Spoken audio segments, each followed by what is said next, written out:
Right. Welcome if you're out there. We'll get started in a few minutes. We start at the top of the hour. But I just thought I'd jump on. So, any of you that are out there, welcome. Would love to know where you're coming from. If you just want to share that in the chat, the comments as we wait to get started. And you'll notice here on the screen, there is a link to download the Excel file. Hey, Wayne, you're welcome. Thanks for joining us. I'm glad you're here. So, again, if you want to download the Excel file, you can click on the QR code, or you can go to my website, the FP&Aguy.com, go to the resources link and click on Excel. And the first link will have today's file. The student file, the master file will be sent out yesterday, which is the file I will be using today. Welcome, Bree from Arizona. Welcome, Wayne from San Diego. Really excited to have you here. One other thing I just want to share with everybody is for those who are interested, I have a 100% free FP&A community. It's called the FP&A Hub, and you can join it at thefpahub.com. We have nearly 1,500 members. We have a lot of free events.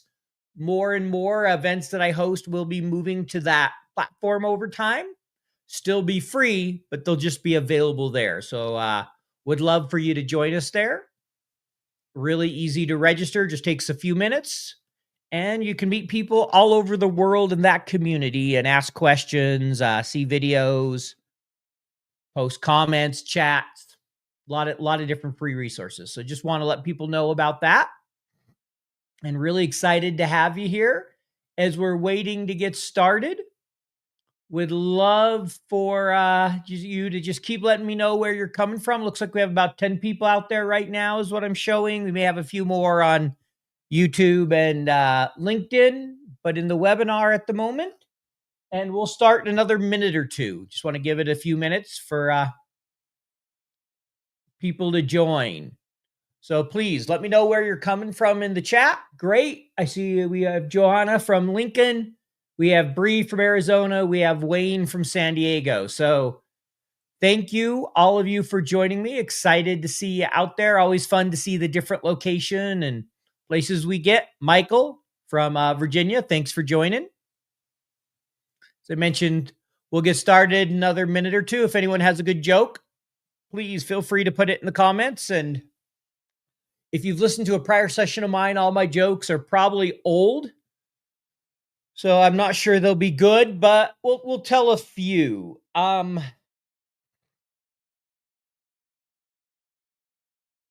What did the mathematician? Actually, no, we won't tell that one. Let's see. Why? We'll go with this one. Why was the spreadsheet constipated? See if anyone knows the answer to that one. It couldn't budget. All right, there you go. There's my joke to get us started. We will keep going here, but feel free to put your comments in the chat. We're going to try something. There's a new feature to just kind of put comments to the stage. So from time to time, we'll do that and bring them up. But please let me know what questions you have throughout the event, where you're coming from. As you can see, we have Wayne, we have Bree, Johanna, Michael. We'll see who else joins us. All right. So this session today, this is one I hosted before. A few little differences, but I did it about a year ago. We're going to focus on dynamic arrays. And I'd love to know if anybody has used dynamic arrays that's on the call. Please let me know. And I see LinkedIn user likes the humor. Glad you enjoy it. You'll see I'm trying the show comments. So you'll see those kind of come up on the screen. I may take them off. It's a new feature, just kind of experimenting. So what we're going to talk about, as I mentioned, are dynamic arrays. So let's jump into it. I'd love to know in the chat if anyone's using dynamic arrays. Here's a little bit about me. Always like to start with this. So you can see here, I have a beautiful picture of my wife catching a fish, my daughter, Salt Lake City, where I live, me out hiking on a 50-mile hike, probably 20 years ago. So I was young then. I love hiking.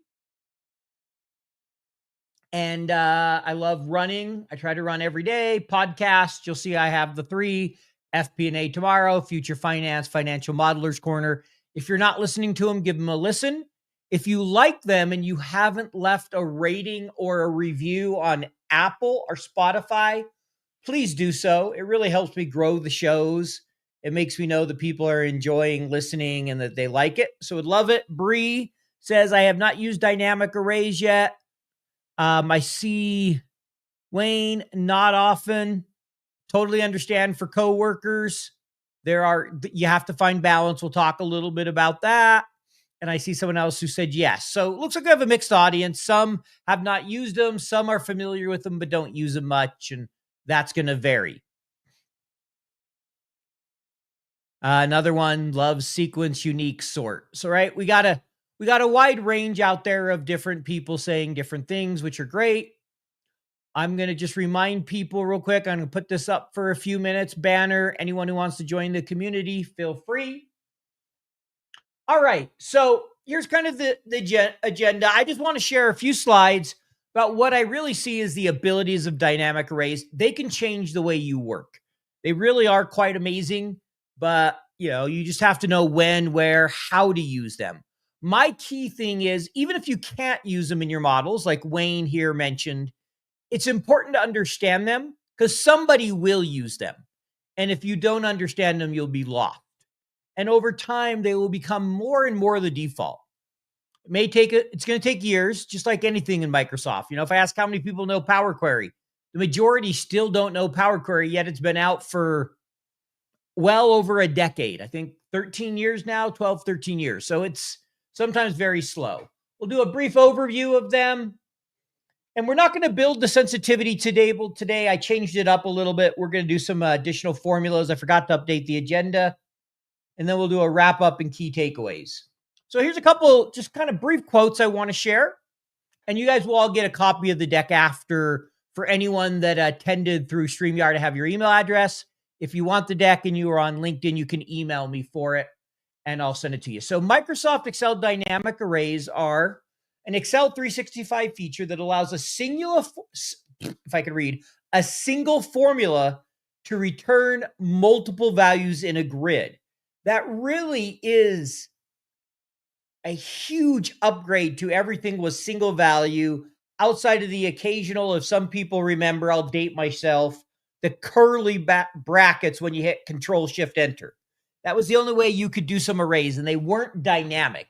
These ones can automatically or expand or contract based on the inputs that are put into them.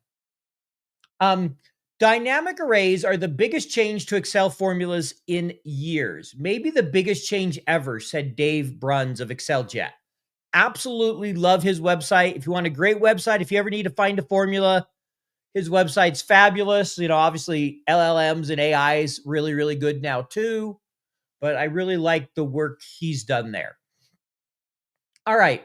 So I'm just going to run through a list of some of the benefits just to talk about the pros and cons. Then we'll jump into Excel for pretty much the rest of the time. So they do make writing formulas simpler. A great example is unique, being able to easily create a unique list. That wasn't so easy in Excel prior to dynamic arrays. It can be done. It's not hard, but it wasn't an easy formula. So they're simpler to understand. They dynamically update, much like an Excel table. Ironically enough, they don't work in Excel tables. There are some workarounds, but they don't really work in Excel tables. They improve your overall calculation speed because the formula lives in one cell. So if you have a VLOOKUP where you input 100,000 values into your lookup, that's all one formula versus the old way of, hey, I did one, I dragged it down, I got 100,000 formulas. That's going to improve the speed. New functions. This is one of the things I love most. Constantly coming up with new functions. This morning when I was updating the file, I put together a new list of all the dynamic array formulas / functions. You could argue I left a few out that I don't know if they're dynamic. They are dynamic, but I didn't necessarily include them in the dynamic array list. I'll show you that here in a minute. And then they can reduce errors just because you have less formulas to maintain. Now here's the downside challenges, lest we think it's all rainbows and unicorns, as I like to say, compatibility issues. If you still have people using Excel 2016, Excel 2013, they're not on 365 or 2021, you're going to have backward compatibility issues. Tables, as I mentioned earlier, they don't by default work in tables. There are some workarounds to use some formulas there. We won't get into any of that. Financial models, corkscrews. Corkscrews are really hard to build dynamically. With Lambda, basically programming or somebody else's Lambda, which you could use and not program, you can get around it. But I don't think they're there yet to use for full financial models. And that's what most of my guests say. Everybody has a different opinion on that one. That's my take for whatever it's worth. Learning curve, right? There is definitely a learning curve. It really changes the way you think about and work in Excel. And so it takes time. It takes a little time to get used to. And then there's a challenge with formatting. And I'll show you what I mean when we get into a workbook. But basically, the formatting from the first cell where you wrote the formula does not spill with the formula. So if you're adjusting your size, you're going to have to go through and reformat it every time, which is one of the pains of dynamic arrays. There are some ways around that, but again, using conditional formatting, it doesn't on its own do that. All right, so now I'm going to open up the Excel file. Everybody should see that. Like I said, if you don't have it, you can go to my website, thefpnaguy.com, the resources tab. Excel is the resource. And there, the first one, you'll see a link to not a link to download the student file. All righty. So I'm going to show some simple examples. And funny thing is, I built this example. I don't know why I accidentally created a sheet. Let me delete that real quick. I built this example here when dynamic arrays first come out. I really need to go through and kind of rebuild it. It would probably be much cleaner and easier now. But here's the basic idea. Very, very simple model that we have with the general assumptions, some years of investment. We have revenue, ongoing expenses, etc., cumulative gross profit, cumulative present value. And then down at the bottom, we have some key metrics like net present value, internal rate of return, etc. Right? Nothing surprising. Very, very simple model. But what I can do here is just to show the power of dynamic arrays.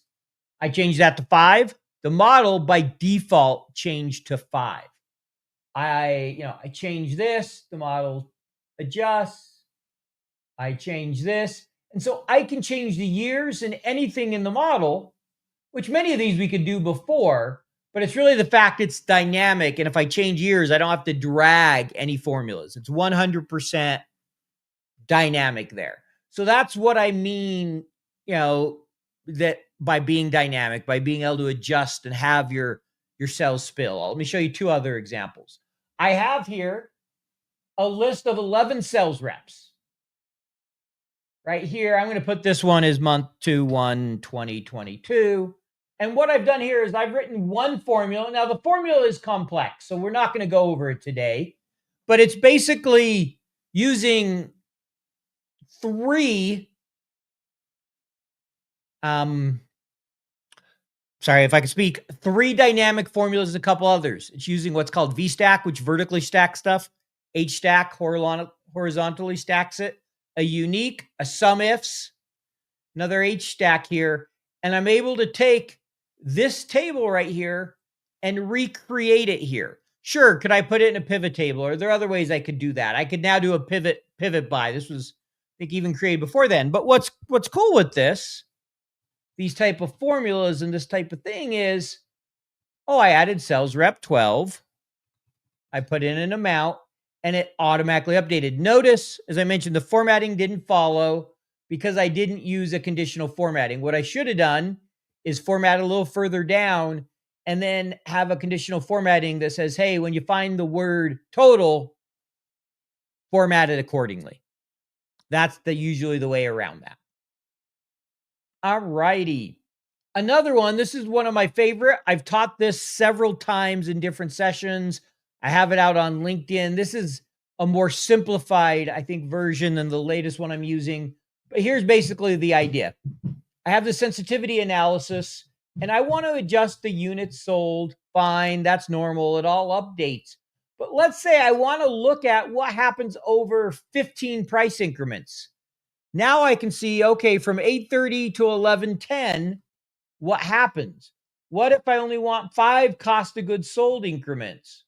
Or maybe I want 20. It all dynamically adjusts. Conditional formatting is there. And so it's a great way to build sensitivity tables. There's some cases where you could use it in place of a data table with it. And the reality is this is basically built, this whole thing can be built with I think three functions. Every one of these drop downs can be built with the sequence. This is built with the sequence. This is built with the sequence. So basically, one new function, and then a function where we're subtracting our groups from each other. We're going to get into several formula examples later, but just want to show some of the things you can do. And you can get much more complex than this. You know, if you want some great people to follow that just show amazing stuff you can do, that my mind is always blown. Dim Early, Mark Proctor does some really good stuff, and there are others. Then what I've given you here is this worksheet has a list of all the formulas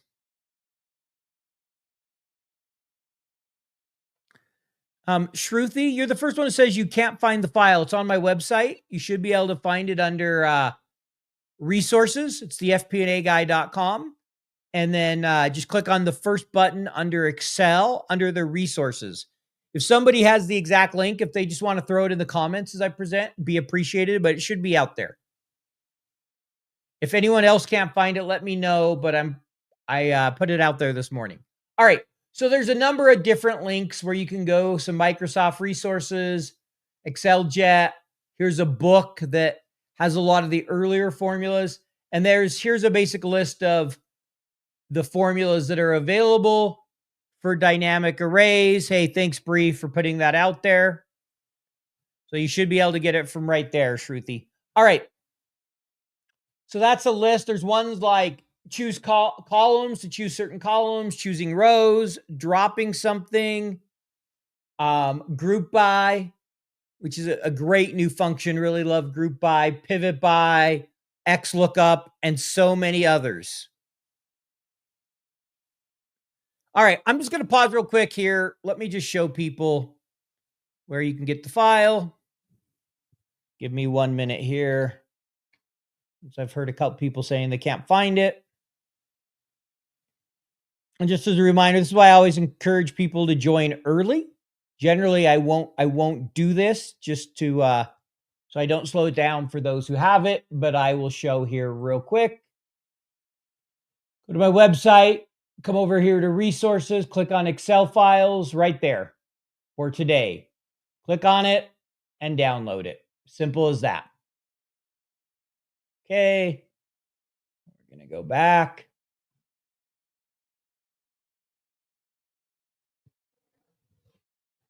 Alrighty.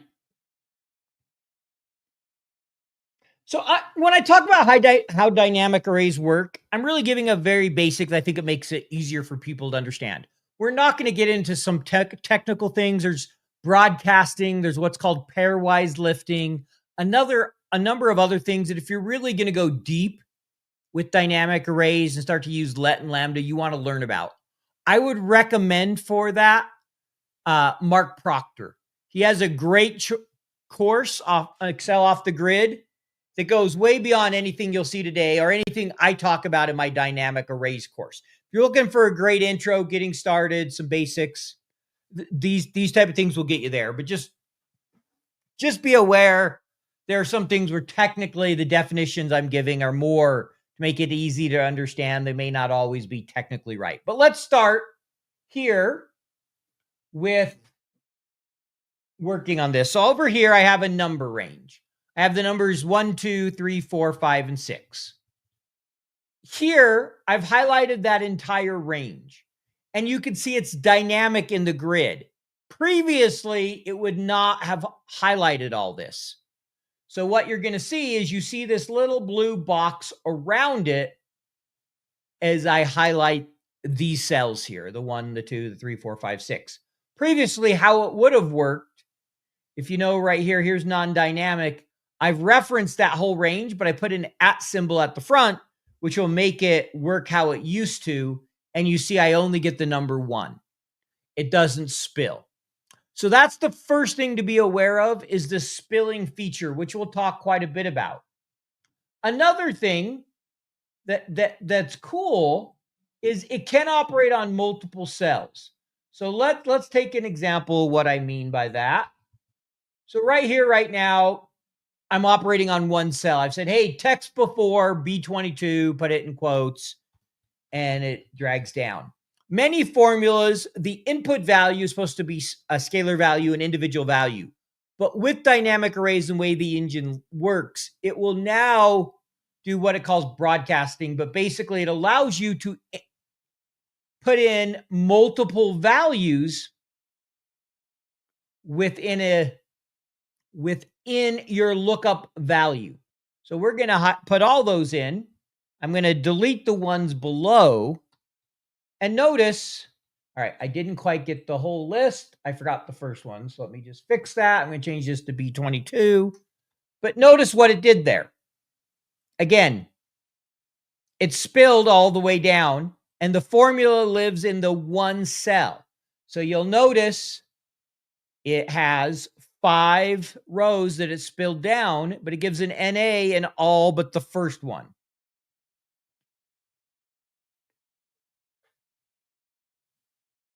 All right. So now let's come down here. Dynamic array formulas can adjust size based on inputs. So here I have this array. You can see 5 rows by 6 columns. And we'll walk through the function later. I just want to show the examples. You'll get to practice here in a few minutes. Let's say I only want 2 rows. It just changed to 2 rows. I want 3 rows and 4 columns. So I've dynamically changed that by changing the inputs that go into the function. And then the last thing I want to show is we can reference dynamic array functions. So let me delete this here.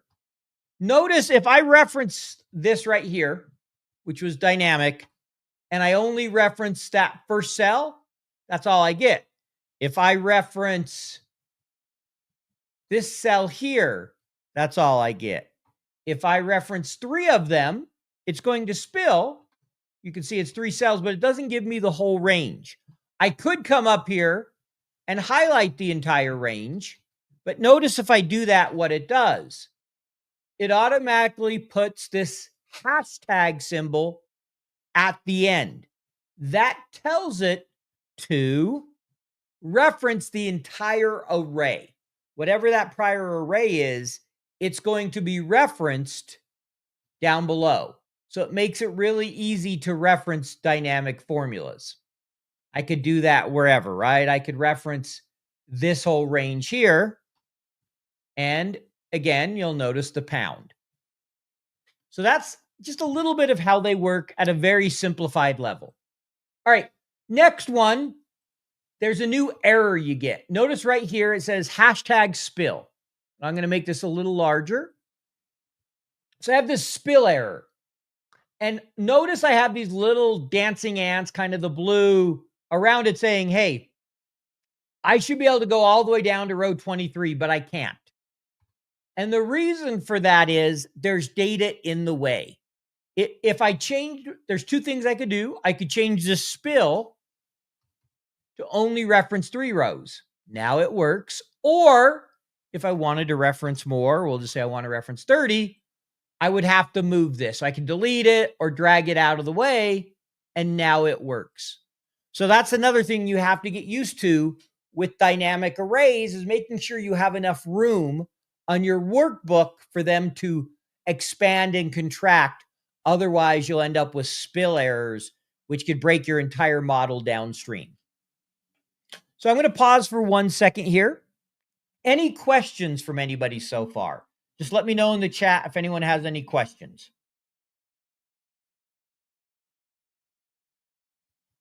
All right. Not seeing any questions yet. If they come through, I'll address them, but we'll just keep going here. So let's take another example. Let's do a math operation. And we could do multiple different ones. But I have this first row with 5 numbers, second row with some numbers. These are all just random numbers, here. And I have a formula down here. So actually I have 6 here, 13, whatever. I'm going to delete these ones for a moment. And what I want you to see is how we can do math operations. We're going to do adding, but we'll also do a subtracting.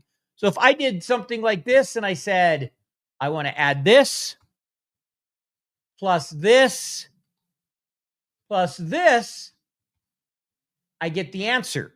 What I can't do, though, is I can't say, hey, sum row 1, row 2, row 3, and it gives me the total sum. It's saying, hey, you want everything in that range. So I could also, I could subtract this if I wanted, and it's going to work because I'm referencing each of them individually.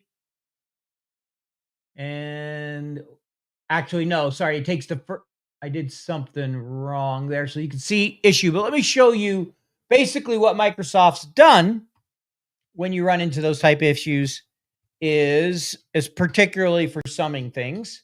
If you don't want to do something like that, there's a simple formula called by call.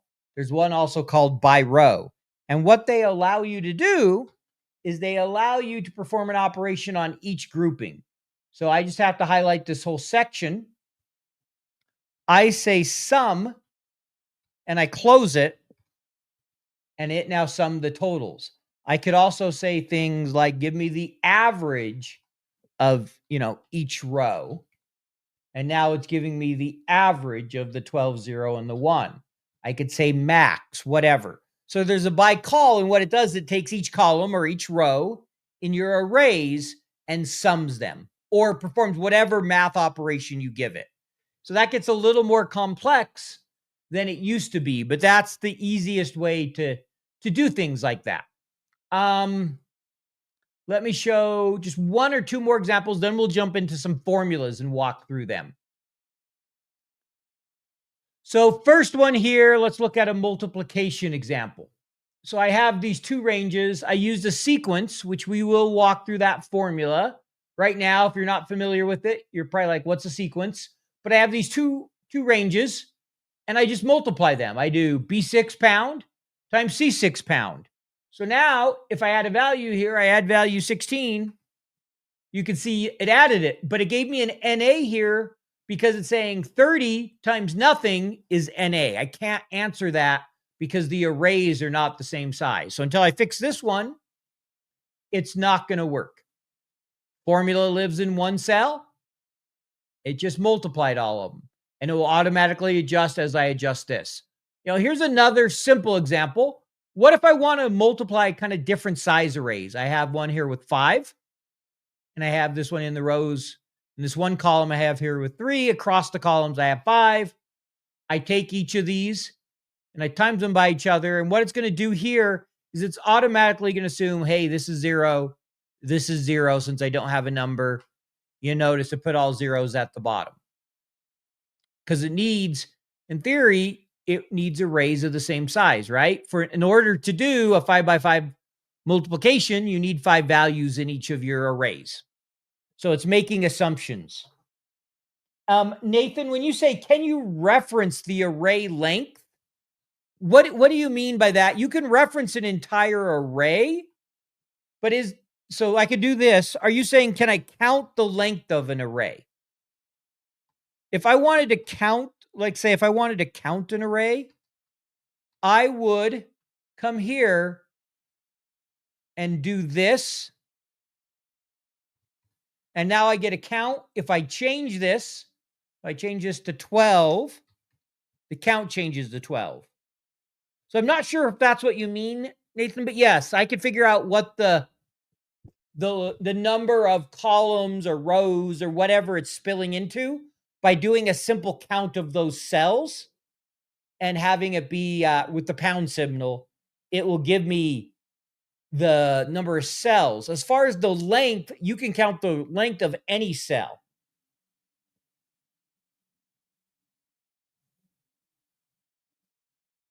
Correct, Craig. Yeah, it's just exactly. It's matrix multiplication.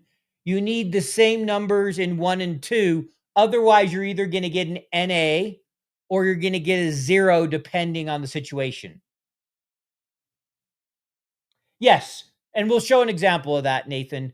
The first reference, for example, in the sequence, I do this all the time. I'll just show a quick example. I do a count A right here. So I count some kind of list that's dynamic so that my rows will be dynamic. I use that all the time. So I could reference this one here saying I always want it to be the same size as this one. Any single one of these in a dynamic, you can reference another formula, function, whatever you want in every single argument, just like you can with any other argument in Excel. All right. So let's just look at one more example. I'm going to do a simple VLOOKUP. I prefer XLOOKUP, but what I want you to just see is a couple things. So right here, I can now reference multiple columns in my column index number. So here I had this simple table. I want to get all 3 scores. I can put an array in curly brackets if I want and get all 3. I could also do some choose calls. There's some other ways around that. But I don't have to limit it to just bringing back one value from one column. I can reference multiple. The other thing I can do is notice here, if I want, right now I have one cell referenced, I drag it down. Again, older functions now with the new calculation engine, even though they're designed to only take one value in your lookup, right? It says lookup value, not values. You can give it multiple values and it will adjust and give you the full list. So that's the basics of how dynamic arrays work at a very high level. Will work for 90% of what you're doing.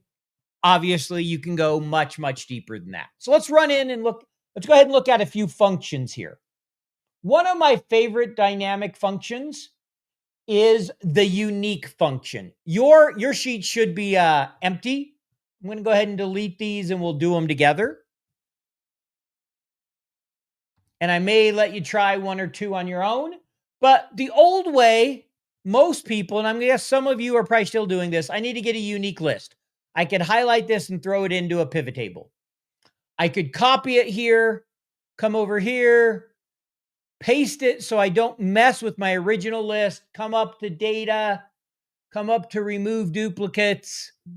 And now I have my unique list. I can easily count it and say, oh, there's 7. But right? If I come down here and I add Shruti to this list, now all of a sudden that's no longer updated. So let's see how it works. I'm going to go ahead and delete this for now. Let's see how it works with the unique function. Here you'll see the argument for the unique function. It basically has 3 arguments. Let me make this just a little bit bigger. Let me fix one thing. All right. So it has the array, the bicolumn, and what's called exactly once. These are the 3 array, bicol, and exactly once are the 3 arguments. So let's go ahead and come in here. We're going to type unique.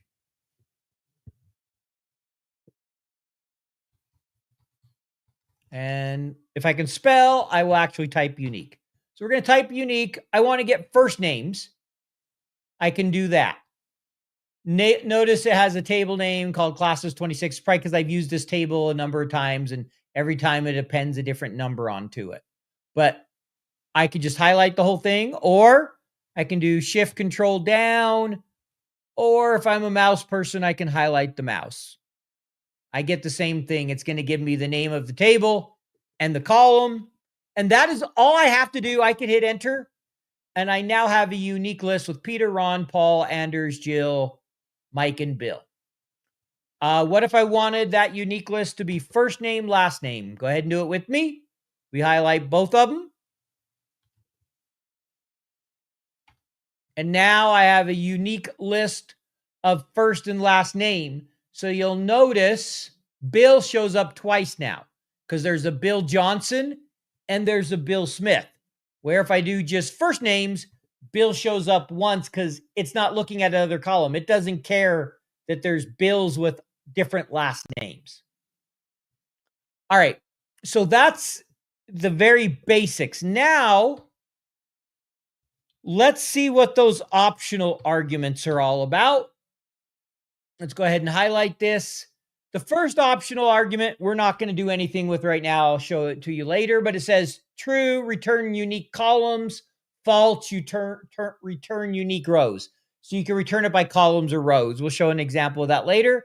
And then the second one, which is question 2, I'm just going to go ahead and answer it right here. You'll notice question 2 says, return the unique, use the function to return the names that appear once and only once. So that is going to be true, returns items that appear exactly once versus a list of every distinct item. So if I type true here, let's see what happens. I get a calc error. The reason I get a calc error is every single name in this list is in the list more than once. So let's change that. Let's add Bree. Bree's with us today. We'll add Bree Martin. And she's taking dynamic arrays course. Right? All right. Now she shows up as the only one because she's the only one in the list once. So you can do either of those. All right. I'm going to, we'll keep going on this one and I'll do 3. And then I'm going to let you do 4 on your own. I'll give you a minute. You can ask questions.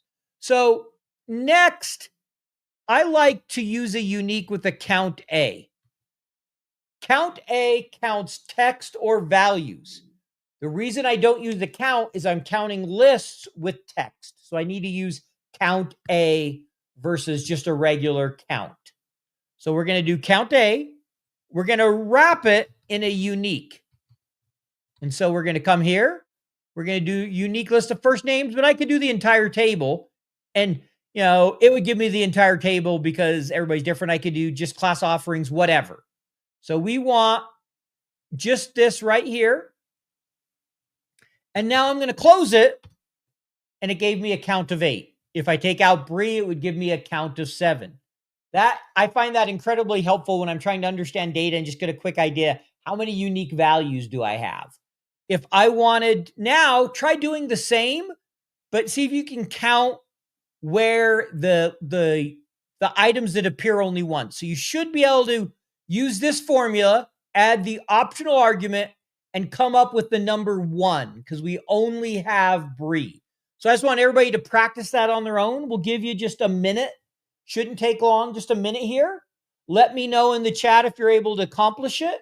If you had any problems, and after a minute, I'll just walk you through it real quick. But I want you guys to practice some things on your own because it's the only way you learn this stuff. Nobody wants to listen to me blab for an hour. At least I don't.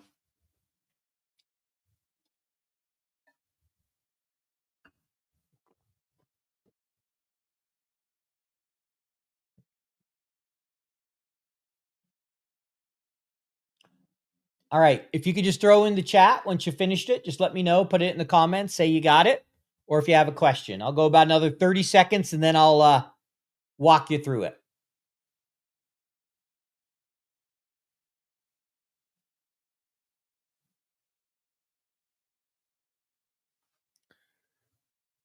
All right. I'm going to go ahead and walk through it.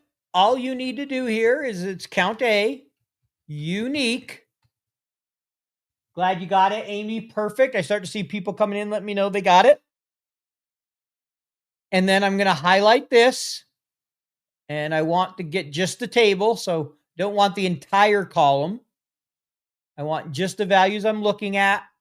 Don't need to worry about that first argument. So we'll come over to the second argument and oops, I put a period. That's not what I wanted. I want a comma.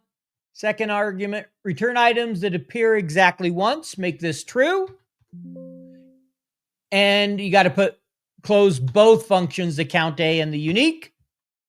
And you should get the count of 1. Keep in mind that if it's an optional argument, it will have a default value. So this one here, the default value is false. So if I, just took this out and did nothing, I get the full list. Or if I type the word false, I get the full list. So just one thing to keep in mind, pretty much all these functions have default arguments, like VLOOKUP. If you don't add, I think it's false, you get an approximate match, and you often get answers returned you don't want. So that's one thing to keep in mind. Good. I got a few people that got it. Perfect. Let me show one other thing here. Notice this list. Since it's dynamic, what if I come up here and say, I want to sort this list? So let's go to data. Let me click on sort here and see what happens. Continue with the current selection. You can't change part of an array. So you can't use the sort function on that list. So what are you going to do? Well, that's why Microsoft was nice enough to create a sort function. You can throw sort on the front of it. And now I've sorted the list alphabetically. Sort, we won't go over in detail here on sort, but it also has its own optional arguments. So you can sort things by different columns, and you can change the sort order. So if I wanted this to be in descending order, I could add a -1. And now it goes from Ron to Anders. So unique is great on its own. Unique becomes really powerful when you start using it with other functions, a count A, a sort, what's called sort by, filter, etc. There are a lot of different functions you can use it with to increase the power of unique. Last example I want to show is number 5 here. So let's come here, go unique. Let's say I have this list right here. Notice by default, this spills across columns. I could come in here, say false, and it does that. So that's your kind of your by call. If you say true, it's going to do the same, but you can also spill it by, but you'll notice here, so you can spill it as well by columns or rows. So let's say I spill it by columns, but I really want it in rows. You can use something as simple as transpose, and it's going to take your unique list of columns, spill them down the rows. All right. Curious, has anyone ever used the text before or the text after functions?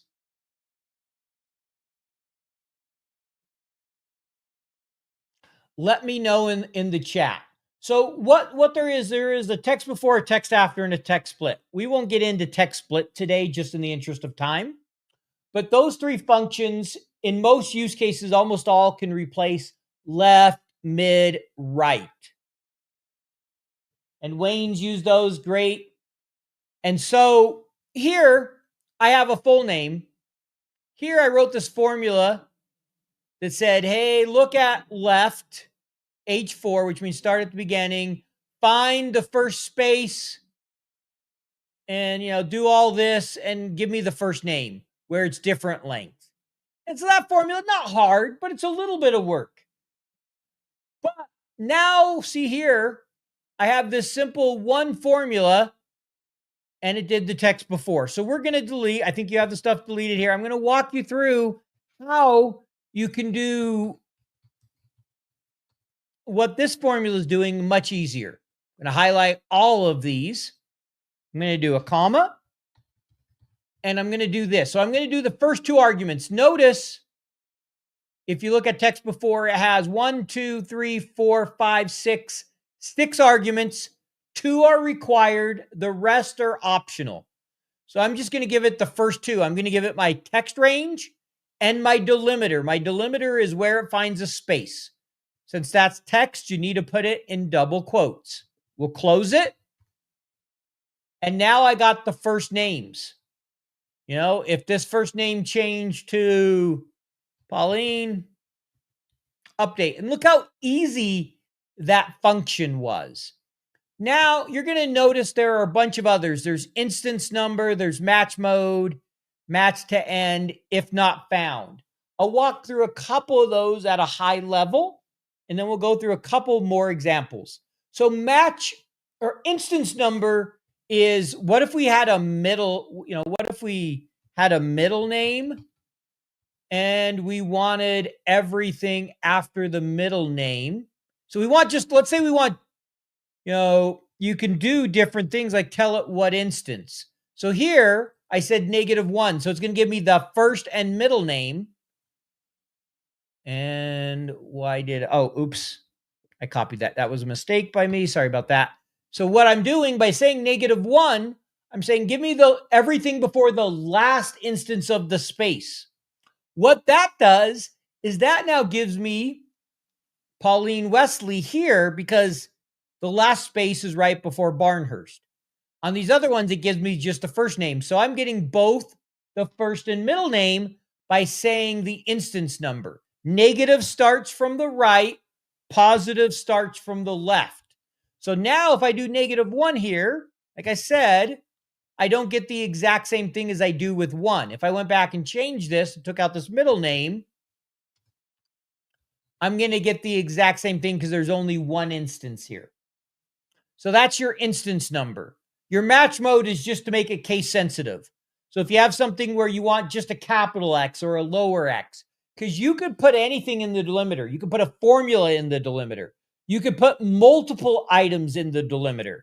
You could actually do something like this for multiple arguments and say, hey, if there's a space or a dash or a period, give me all of them.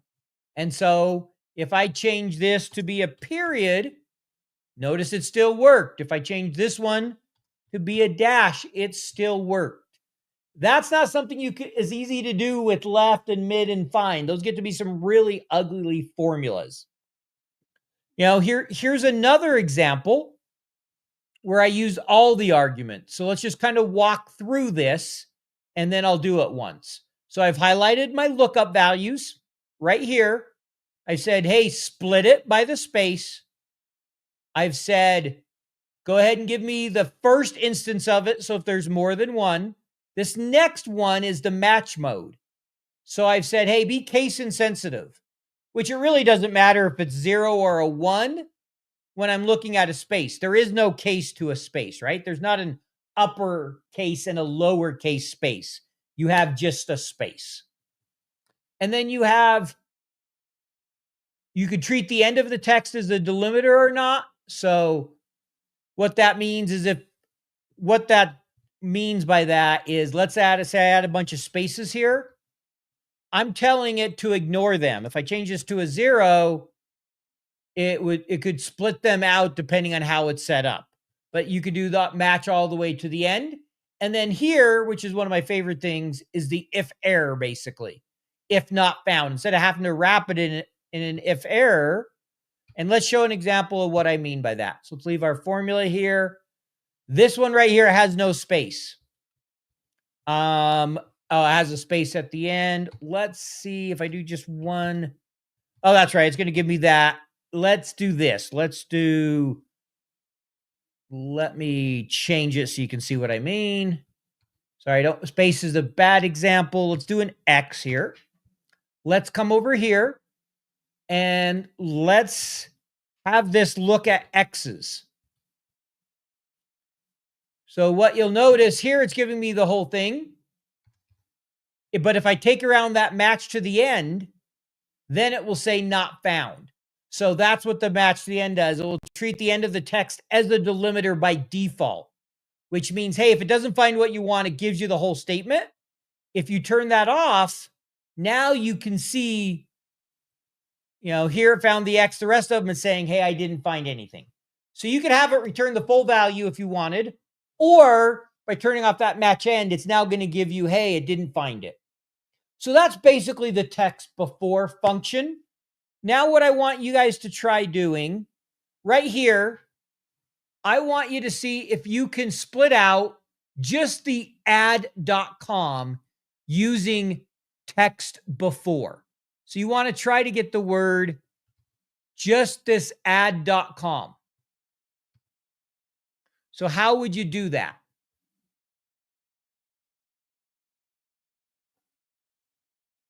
So I'll give you a minute to try that, and then we can walk through how you would get that answer.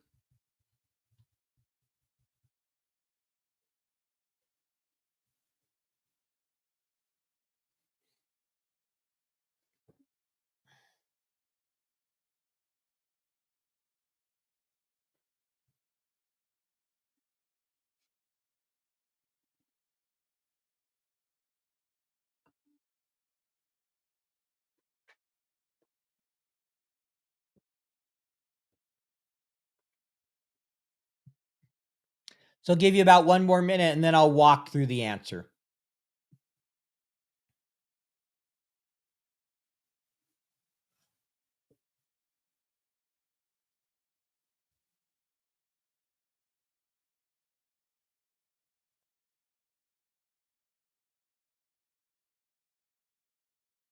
All right. So what I did here, and we'll just do it over here, is feel free to follow along with me. We do text before. We highlight this. I wanted to get all the text before the last slash. So I do a -1 here. I don't need anything else. Or did I do, what did I do? Oh, yeah. I think I did a text after. So I should have used a text before, which we'll show you next. So there's another way I could do this. I could have used the text after to do the last one. So if I want to get the text before, I would need to get the text before the last slash. So like there's a slash here, I could do that, or I could get everything after the first one. So I think I had the wrong formula there. But what I would do in this situation, which we'll do next, is I would do a text after here, but I can also use text before and get a text before any of these different things as well. So I want all the text, but I could do everything before the add.com, and we'll do the text after next. So let's say I want everything before the last one here. If I do -1, you could see I get everything before. We'll walk through the text after next. Sorry about that. I didn't realize that was not the one I wanted. So I can get everything before here. Since there's nothing before the dash, it's going to be blank.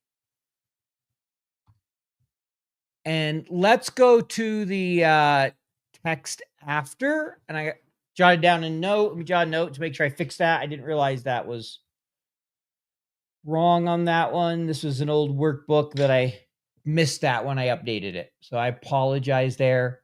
But the only difference between text before and text after, which you probably figured out from what we did before, is text before gives you everything before your delimiter. Text after gives you everything after your delimiter. So you could see here, I use this to get the last names. So only thing I changed here was before versus after. Exact same formulas before gives me last names. If I wanted to do that with a function, there's the formula I would be writing, right? That's not very pretty. It's doable. You're using a mid, a find, a length, another find, and you're dynamically having it figure out where is the space, how many characters is it, and it's giving you everything after that. I much prefer writing this than writing that. And so that's why I say it makes things much easier. Text after here, same thing as before, but it gave me everything after the space. So in the interest of time, I want to show you how you can use the two together. And there's step-by-step instructions down below. I encourage you not to use them right now and follow along.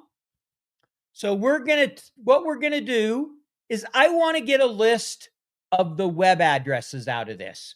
So I'm going to say text. Let's see, how did I do it? I just want to see. I think I did text after first. I can do it either way, but let me look real quick. All right, yeah. So I want to copy the same way. Is the example here because the step-by-step instructions will follow that. So we're going to do text after first. So I'm going to say text after. I'm going to highlight this range. And we're going to do all the text after. And we're going to go ahead and do it after the first period. So now I got Google. I got all the .coms. Now I want to get rid of the .com.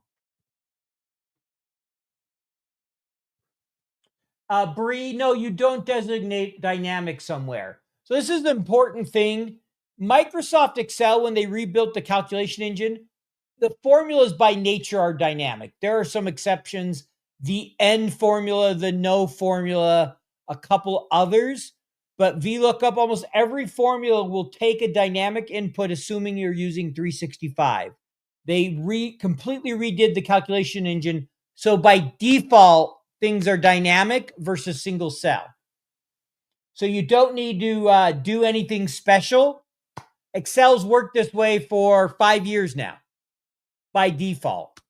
And what's impressive, and I just want to emphasize this, what's really impressive is a lot of people don't even know. They continue to use Excel the old way they did.